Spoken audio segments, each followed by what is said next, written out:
ॐ श्री गुरवे नमः। ॐ शान्तिः शान्तिः शान्तिः। अखण्डानन्दबोधाय शिष्यसन्तापहारिणे सच्चिदानन्दरूपाय रामाय गुरवे नमः।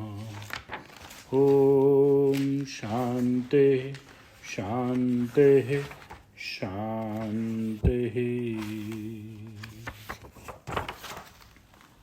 प्रणाम भगवान। मणिरत्नमाला आलू वाले बाबा का ग्रंथ, जिसमें संक और समाधान के माध्यम से साधक को शिक्षा दे रहे हैं। और कल का प्रसंग चल रहा था कि शुद्ध अंतःकरण वाला मुमुक्षु क्रमशः विषय शक्ति को छोड़कर ज्ञानी होता है, और विषय शक्ति जगत व्यवहार में भी हानिकारक है। विषय शक्ति के त्याग से आनंद होने का एक दृष्टांत इस प्रकार है। तो आज इस दृष्टांत को लेते हैं भगवान। उज्जैनी नगरी में भद्रसेन नामक एक वैश्य था। भद्रा नाम की उसकी एक पुत्री थी। जब वह पाठशाला में पढ़ती थी तब एक और वैश्य का पुत्र जिसका नाम रत्नचंद्र था, उससे उसकी मित्रता हो गई। नादान होने के कारण वे दोनों प्रेम रहस्य से अज्ञात थे। नित्य का सहवास होने से दोनों दिल खोलकर बातचीत किया करते थे। वे दोनों पवित्र रहते थे और बड़ों की सम्मति से लगन संबंध चाहते थे। एक दिन दोनों स्नेह गोष्ठी की लपट में थे। उस समय भद्रा ने रत्नचंद्र से बिना विचारे एक वचन कह दिया। भद्रा, अपने पिता की आज्ञा मिलते ही मैं तेरे साथ लगन करूंगी। तू कुलहीन है, इसलिए यदि मेरा पिता तेरे साथ विवाह न करेगा तो भी मैं प्रथम संसार सुख तुझे ही दूंगी, पश्चात पति की सैया पर जाऊंगी। प्रसंग ऐसा बना कि भद्रा की इच्छा न होते हुए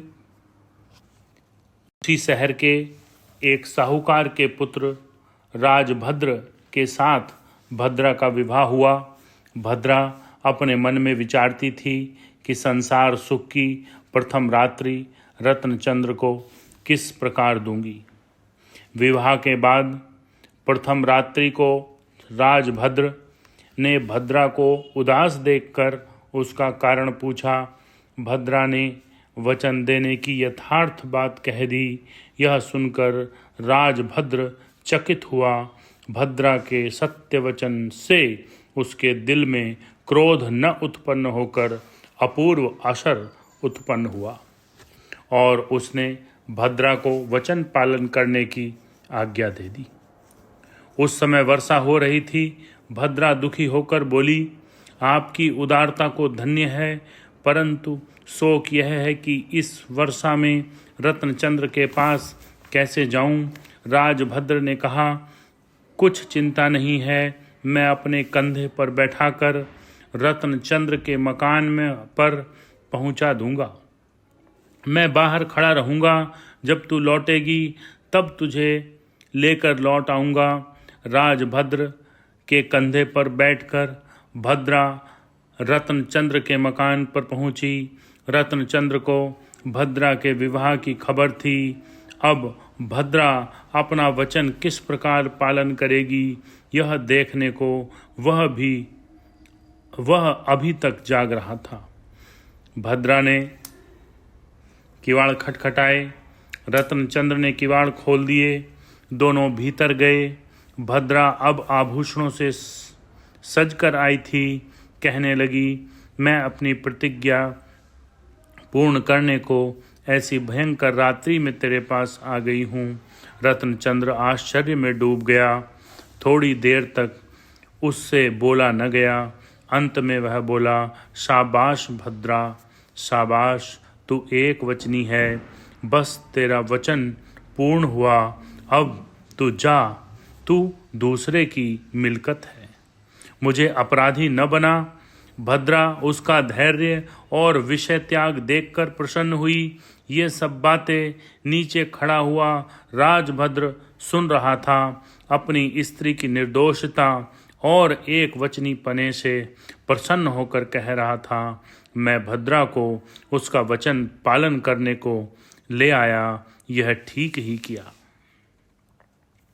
इस बात को एक और मनुष्य भी सुन रहा था। उसे किसी ने देखा नहीं। रत्नचंद्र की दृष्टि भद्रा के चरणों के ऊपर पड़ी।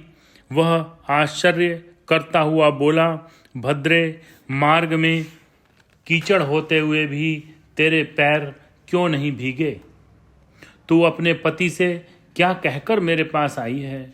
भद्रा प्रसन्न होती हुई बोली, मित्र रत्नचंद्र, मैंने तुम्हें जिस प्रकार का वचन दिया था ऐसा ही मैंने अपने पति से कह दिया और उसका पालन करने को आई हूँ।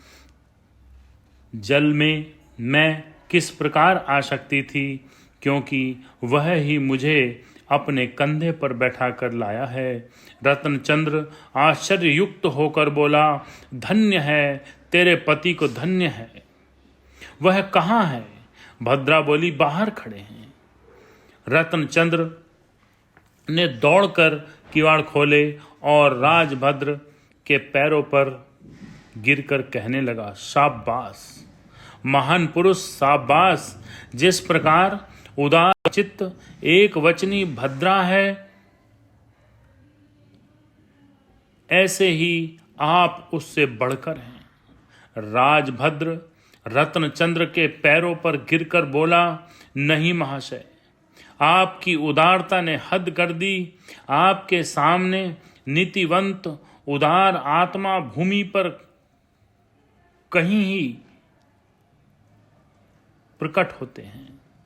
यह कहकर और आनंद पूर्वक भद्रा को लेकर राजभद्र अपने मकान पर आया।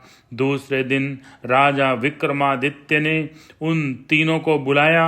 भद्रा को बहिन मानकर वस्त्राभूषण दिए और राजभद्र और रत्नचंद्र को अपने कारभारी के मान्य पदों पर नियत किया। जन्म पर्यंत वे तीनों मित्र ही रहे।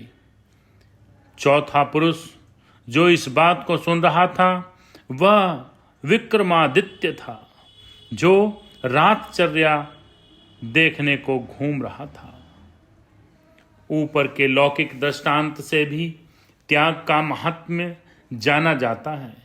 ग्रहण में दुख है और त्याग में सुख। आत्मा नित्य मुक्त है, उसे विषय का बंधन नहीं है। अज्ञान करके बंधन मान लिया गया है। विषयों में माना हुआ राग बंधन है और राग छोड़ देना बंधन रहित होता है। जिस प्रकार जो स्वर्ण कादव युक्त हो, जिस उसमें से कादव निकल जाना स्वर्ण शुद्ध होना है। कादव ने स्वर्ण को ढाक रखा था। कादव स्वर्ण से मिला हुआ एकम एक हुआ नहीं था। इसी प्रकार आत्मा अज्ञान करके विषयों में जिस प्रीति राग करके प्रवृत्त हो रहा है, उस प्रीति राग को छोड़ देना आत्मा का आत्म रूप होना है। भोगों में आसक्ति वाले भी कितने ही ज्ञान की दो चार बातें सुन लेने से अपने को मुक्त मानने लगते हैं। वे मुक्त नहीं हैं, किंतु पशु समान हैं। जो आत्मभाव में स्थिति वाला है, शास्त्र रहस्य के अनुसार है, वह ही मुक्त है। आत्म स्थिति मुक्त स्वरूप है और देहाध्यास की अहमता ममता सहित आंतरिक राग बंधन है। बहुत ही सुंदर कथा है। ओम शांति शांति शांति। प्रणाम भगवान।